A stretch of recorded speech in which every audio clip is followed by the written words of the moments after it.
আমরা আজকে রাজেশপুর এতিমখানা একত্রিত হয়েছি এবং অসহায় এই এতিমখানাটার জন্য বাইরের প্রবাসী কি নাম না বাইরের প্রবাসী মাসুদ রানা মানব সেলিমের মাধ্যমে এই এতিমখানার জন্য কিছু সহযোগিতা করেছেন এবং আমি প্রবাসী বাইরের দৃষ্টি আকর্ষণ করছি যাহারা পারেন মানব সেলিমের মাধ্যমে আজকে এই রাজস্ব এতিমখানার জন্য ডেভেলপমেন্ট হইতে পারে, উন্নতি হইতে পারে।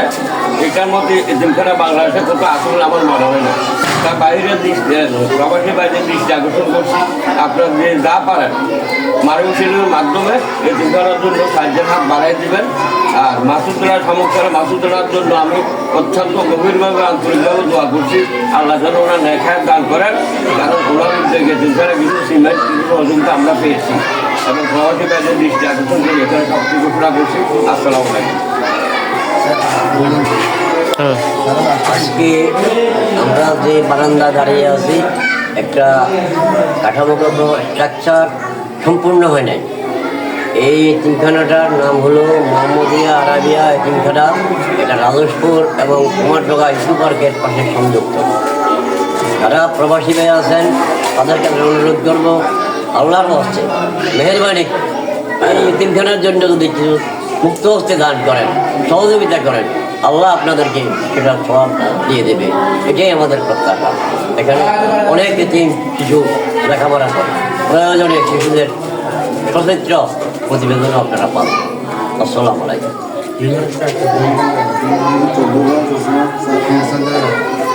আউযু বিল্লাহি মিনাশ শাইতানির রাজিম। বিসমিল্লাহির রহমানির রহিম।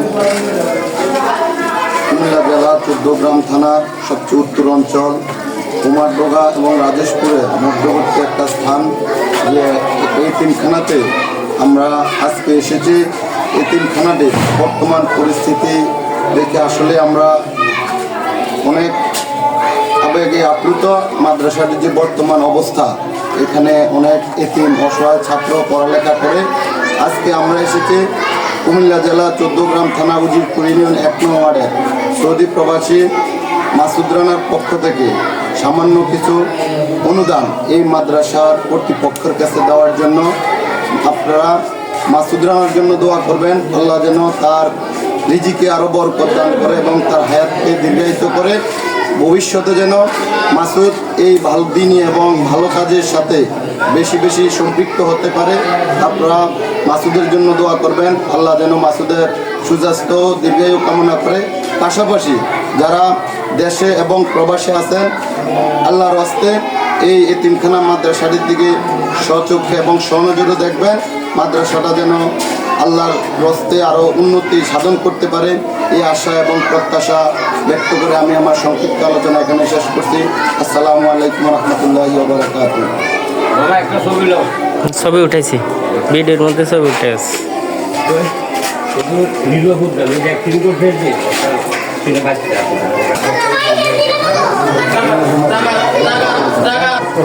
প্রথমে ধরেন একটা আত্মবাদী হিসেবে